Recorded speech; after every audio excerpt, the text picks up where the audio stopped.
സ്വാഗതം. UPSC പരീക്ഷ എഴുതാൻ തയ്യാറെടുക്കുന്ന ഒരാളാണെങ്കിൽ നിങ്ങൾ തീർച്ചയായും അറിഞ്ഞിരിക്കേണ്ട ഒരു വലിയ മാറ്റത്തെക്കുറിച്ചാണ് നമ്മൾ ഇന്ന് വിശദമായി നോക്കുന്നത്. അതെ, 2025 മുതൽ UPSC ഓൺലൈൻ അപേക്ഷാ പ്രക്രിയ അത് മൊത്തത്തിൽ മാറുകയാണ്. ശരിയാണ്. കിട്ടിയ വിവരങ്ങൾ വെച്ച് നോക്കുമ്പോൾ അപേക്ഷ സമർപ്പിക്കുന്നത് കുറച്ചുകൂടി ചിട്ടയുള്ളതും സുരക്ഷിതവുമാക്കാനാണ് ഈ മാറ്റമെന്നാണ് കമ്മീഷൻ പറയുന്നത്. അതെ, അതാണ് ലക്ഷ്യം. അപ്പോ എന്തൊക്കെയാണ് ഈ പുതിയ മാറ്റങ്ങൾ? എന്തിനാണ് UPSC ഇങ്ങനൊരു പൊളിച്ചെടുത്ത് നടത്തുന്നത്? പിന്നെ ഏറ്റവും പ്രധാനമായി നിങ്ങൾ ഒരു ഉദ്യോഗാർത്ഥിയാണെങ്കിൽ എന്തെല്ലാം കാര്യങ്ങൾ മുൻകൂട്ടി അറിയണം, ശ്രദ്ധിക്കണം? നമുക്കിതിലേക്ക് കടക്കാം. തീർച്ചയായും.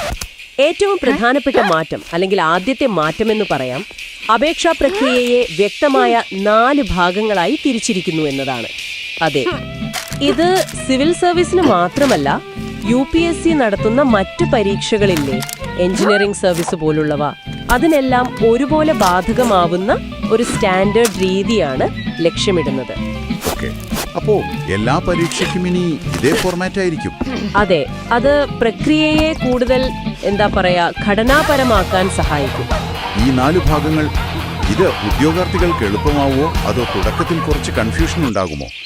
ആദ്യ ഭാഗം തന്നെ ഒരു പ്രധാന മാറ്റത്തോടെയാണല്ലോ തുടങ്ങുന്നത്. ഒറ്റത്തവണ രജിസ്ട്രേഷൻ അഥവാ OTR. അതെ, OTR പുതിയ കാര്യമല്ല, പക്ഷേ അതിലേറ്റവും പ്രധാനപ്പെട്ട മാറ്റം ആധാർ വെരിഫിക്കേഷൻ ഇപ്പോൾ നിർബന്ധമാക്കി എന്നതാണ്. അത് മുൻപ് ഓപ്ഷണൽ ആയിരുന്നല്ലോ. ശരിയാണ്, മുൻപ് ഓപ്ഷണൽ ആയിരുന്നു. നിങ്ങളുടെ പേര്, ജനന തീയതി, ലിംഗഭേദം, ഈ അടിസ്ഥാന വിവരങ്ങളൊക്കെ ഇനി ആധാറിലെ വിവരങ്ങളുമായിട്ട് ഒത്തുനോക്കി ഉറപ്പുവരുത്തും. അപ്പോ പുതിയ അപേക്ഷകർക്കും നിലവിൽ OTR ഉള്ളവർക്കും ഇത് ബാധകമാണോ? എല്ലാവർക്കും ബാധകമാണ്, പുതിയവരായാലും പഴയവരായാലും. അതുകൊണ്ട് ആധാർ കാർഡിലെ വിവരങ്ങൾ ഏറ്റവും പുതിയതും തെറ്റില്ലാത്തതുമാണെന്ന് ഉറപ്പാക്കണം. അത് വളരെ പ്രധാനമാണ്. അതായത് ആധാറിൽ എന്തെങ്കിലും തിരുത്തൽ വേണമെങ്കിൽ അത് ആദ്യമേ ചെയ്യണം. ഇതില്ലാതെ മുന്നോട്ട് പോകാൻ പറ്റില്ല. ഓക്കെ. അപ്പോൾ OTR കഴിഞ്ഞാൽ അടുത്ത ഘട്ടം എന്താണ്? രണ്ടാമത്തെ ഭാഗം അത് നിങ്ങൾ ഏത് പരീക്ഷയ്ക്കാണ് അപേക്ഷിക്കുന്നത് എന്ന് തിരഞ്ഞെടുക്കലാണ്. സിവിൽ സർവീസ്, ഫോറസ്റ്റ് സർവീസ്, അങ്ങനെ. അതെ, ഏത് പരീക്ഷയാണോ അത് അവിടെ വ്യക്തമാക്കണം.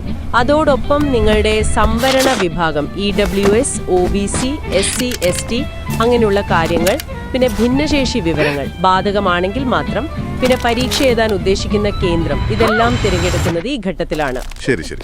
ഇവിടെ കൊടുക്കുന്ന വിവരങ്ങൾ അനുസരിച്ചാവും പിന്നീട് കാര്യങ്ങൾ തീരുമാനിക്കുക. അതെ, അർഹതയൊക്കെ പരിശോധിക്കുന്നത് ഈ വിവരങ്ങൾ വെച്ചാണ്. ശരി, അപ്പോൾ പരീക്ഷയും സെന്ററും ഒക്കെ തിരഞ്ഞെടുത്തു. അടുത്ത ഘട്ടം, ഇത് എപ്പോഴും കുറച്ച് ശ്രദ്ധ വേണ്ട ഒന്നാണ്, രേഖകൾ അപ്ലോഡ് ചെയ്യുന്നത്. പലർക്കും ഇവിടെ തെറ്റുകൾ പറ്റാറുണ്ട്. വളരെ ശരിയാണ്. മൂന്നാമത്തെ ഭാഗം അതാണ്. നിങ്ങളുടെ ഏറ്റവും പുതിയ പാസ്പോർട്ട് സൈസ് ഫോട്ടോ, ഒപ്പ്, പിന്നെ ഒരു ഫോട്ടോ ID പ്രൂഫ്. ആധാർ അല്ലെങ്കിൽ വോട്ടർ ID, ഡ്രൈവിംഗ് ലൈസൻസ് പോലെ? അതെ, അതുപോലുള്ളവ സ്കാൻ ചെയ്ത് അപ്ലോഡ് ചെയ്യണം. ഇവിടെയാണ് ഏറ്റവും കൂടുതൽ ശ്രദ്ധ വേണ്ടത്. കാരണം UPSC ഓരോ രേഖയ്ക്കും ഒരു ഫോർമാറ്റ് പറയും. ഉദാഹരണത്തിന് JPG. ഫയൽ സൈസിനും പരിധിയുണ്ടാകും. തീർച്ചയായും. ഇത്ര KBയിൽ കൂടുതലരുത് എന്നൊക്കെ പറയും. അത് കൃത്യമായി പാലിച്ചില്ലെങ്കിൽ ഒന്നുകിൽ അപേക്ഷ പൂർത്തിയാക്കാൻ പറ്റില്ല, അല്ലെങ്കിൽ പിന്നീട് അത് നിരസിക്കപ്പെടാം. നോട്ടിഫിക്കേഷനിൽ ഇതിന്റെ വിശദാംശങ്ങൾ ഉണ്ടാകും. ഫോട്ടോയുടെ ബാക്ക്ഗ്രൗണ്ട്, റെസല്യൂഷൻ, ഇതിലൊക്കെ ശ്രദ്ധ വേണമല്ലേ? വേണം. ഓക്കെ, അപ്പോ മൂന്നാം ഭാഗവും കഴിഞ്ഞു. അവസാനത്തേത് ഫീസ് അടയ്ക്കലാണല്ലേ? അതെ, നാലാമത്തതും അവസാനത്തതുമായ ഭാഗം അതാണ്. സാധാരണ പോലെ ഓൺലൈൻ മാർഗങ്ങളെല്ലാം ഉപയോഗിക്കാം. UPI, debit card, credit card, net banking. ഓൺലൈനായി പറ്റില്ലെങ്കിലോ? അതിനും വഴിയുണ്ട്. സ്റ്റേറ്റ് ബാങ്ക് ഓഫ് ഇന്ത്യയുടെ ശാഖകൾ വഴി ഓഫ്ലൈനായി ചലാൻ ഉപയോഗിച്ചും ഫീസ് അടയ്ക്കാം. പിന്നെ മുൻപത്തെ പോലെ തന്നെ വനിതകൾ, SC, ST വിഭാഗക്കാർ, ഭിന്നശേഷിയുള്ളവർ എന്നിവർക്ക് ഫീസ് ഇളവ് തുടരും. അതിൽ മാറ്റമില്ല. ശരി, അപ്പോൾ ഈ മാറ്റങ്ങൾ എന്തിനാണ് UPSC ഇപ്പോൾ ഇത് കൊണ്ടുവരുന്നത്? നിലവിലെ രീതിക്ക് എന്തായിരുന്നു പ്രധാന പ്രശ്നങ്ങൾ? അതിന് പല കാരണങ്ങളുണ്ട്. ഒന്ന്, നമുക്കറിയാം, അപേക്ഷാ തീയതിയുടെ അവസാന ദിവസങ്ങളിൽ വെബ്സൈറ്റിൽ ഭയങ്കര തിരക്കായിരിക്കും. സർവർ ഡൗൺ ആകുന്നതൊക്കെ സ്ഥിരം സംഭവമാണ്. അതെ, ആ സാങ്കേതിക തടസ്സങ്ങൾ. ഈ ഘട്ടം ഘട്ടമായുള്ള പ്രക്രിയ ഒരു പരിധിവരെ അത് കുറയ്ക്കാൻ സഹായിക്കും. 2, ആധാർ നിർബന്ധമാക്കുന്നത് വഴി അപേക്ഷകരുടെ ഐഡന്റിറ്റി അത് കൂടുതൽ കൃത്യമായി ഉറപ്പുവരുത്താം. ഒന്നിൽ കൂടുതൽ അപേക്ഷ കൊടുക്കുന്ന പരിപാടിയൊക്കെ തടയാം. ഓക്കേ. മൂന്നാമതായി എല്ലാ പരീക്ഷകൾക്കും ഒരേ രീതി കൊണ്ടുവരുന്നത് വഴി കമ്മീഷന്റെ ഭാഗത്തു നിന്നും കാര്യങ്ങൾ എളുപ്പമാവും, ഉദ്യോഗാർത്ഥികൾക്കും ഓരോ പരീക്ഷയ്ക്കും ഓരോ രീതി എന്ന ആശയക്കുഴപ്പം ഒഴിവാക്കാം. ഒരു സ്റ്റാൻഡേർഡൈസേഷനാണ് ഉദ്ദേശിക്കുന്നത്. ശരിയാണ്. അപ്പോൾ ഈ പുതിയ രീതിയിലേക്ക് മാറുമ്പോൾ നിങ്ങളൊരു ഉദ്യോഗാർത്ഥി എന്ന നിലയിൽ എന്തൊക്കെ കാര്യങ്ങൾ ഉറപ്പാക്കണം? കുറച്ച് പ്രാക്ടിക്കൽ ടിപ്സ് തരാമോ? തീർച്ചയായും. ഒന്നാമതായി, നേരത്തെ പറഞ്ഞ പോലെ നിങ്ങളുടെ ആധാർ വിവരങ്ങൾ, പേര്, ജനനത്തീയതി, ലിംഗഭേദം ഇതൊക്കെ മറ്റ് സർട്ടിഫിക്കറ്റുകളുമായി ഒത്തുപോകുന്നുണ്ടോ, എല്ലാം അപ്ഡേറ്റഡ് ആണോ എന്ന് ഉറപ്പാക്കുക. OTR രജിസ്ട്രേഷൻ നേരത്തെ തന്നെ ചെയ്യുക. അവസാന നിമിഷത്തേക്ക് വെക്കരുത്. അരുത്.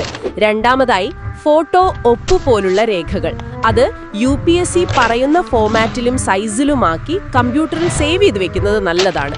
അവസാന നിമിഷത്തെ ടെൻഷൻ ഒഴിവാക്കാം. ശരി. മൂന്നാമതായി, അപേക്ഷിക്കാൻ ഡെസ്ക്ടോപ്പ് കമ്പ്യൂട്ടറോ ലാപ്ടോപ്പോ ഉപയോഗിക്കാൻ ശ്രമിക്കുക. ചിലപ്പോൾ മൊബൈൽ ബ്രൗസറുകളിൽ എല്ലാ ഫീച്ചറുകളും ശരിയായി പ്രവർത്തിച്ചെന്ന് വരില്ല. UPSCയുടെ ആപ്പ് ഉണ്ടെങ്കിൽ അതും ഉപയോഗിക്കാം അല്ലേ? അതെ, അതും ഉപയോഗിക്കാം. നാലാമതായി, രജിസ്ട്രേഷന് ശേഷം കിട്ടുന്ന ലോഗിൻ ID, പാസ്വേഡ്, പിന്നെ അപേക്ഷയുടെ ഒരു റെഫറൻസ് നമ്പർ കിട്ടും. ഇതെല്ലാം വളരെ ഭദ്രമായി സൂക്ഷിച്ചു വെക്കണം. അഡ്മിറ്റ് കാർഡ് ഡൗൺലോഡ് ചെയ്യാനും റിസൾട്ട് അറിയാനും പിന്നീട് DAF ഫിൽ ചെയ്യാനുമൊക്കെ ഇത് ആവശ്യമായി വരും. ഈ മാറ്റങ്ങളെക്കുറിച്ച് പുറത്തുള്ള വിദഗ്ധരുടെ അഭിപ്രായം എന്താണ്? ഇത് പൊതുവെ നല്ല കാര്യമായാണോ കാണുന്നത്? UPSC മെന്ററായ അങ്കുർ യാദവിനെ പോലുള്ളവരുടെ അഭിപ്രായം നോക്കിയാൽ ഈ മാറ്റം കൂടുതൽ സുതാര്യത കൊണ്ടുവരും, അപേക്ഷകളിലെ തെറ്റുകളും തട്ടിപ്പുകളും കുറയ്ക്കാൻ സഹായിക്കുമെന്നാണ്.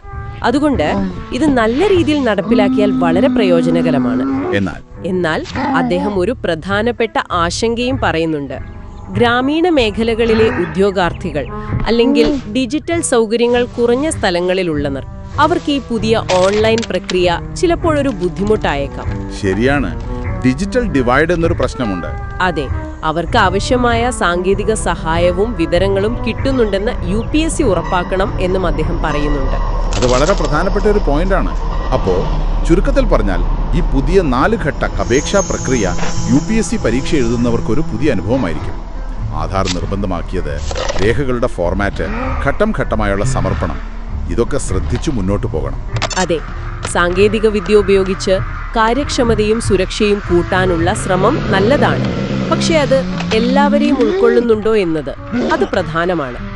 ഈ ഡിജിറ്റൽ മാറ്റങ്ങൾ ഒരു വിഭാഗം ഉദ്യോഗാർത്ഥികൾക്ക് പുതിയ വെല്ലുവിളികൾ ഉണ്ടാക്കുമോ? ഉണ്ടാക്കാൻ സാധ്യതയുണ്ട്. അങ്ങനെയെങ്കിൽ ആ ഒരു വിടവ് നികത്താൻ എന്തൊക്കെ ചെയ്യാൻ കഴിയും? ഒരുപക്ഷെ അപേക്ഷാ സമർപ്പണത്തിന് സഹായിക്കാൻ അക്ഷയ കേന്ദ്രങ്ങൾ പോലുള്ള പൊതുസേവന കേന്ദ്രങ്ങളെ കൂടുതൽ സജ്ജമാക്കുകയോ അല്ലെങ്കിൽ വ്യക്തമായ വീഡിയോ ട്യൂട്ടോറിയലുകൾ മലയാളത്തിലടക്കം നൽകുകയോ ഒക്കെ ചെയ്യാവുന്നതാണ്. ഇതിനെക്കുറിച്ച് നിങ്ങൾക്ക്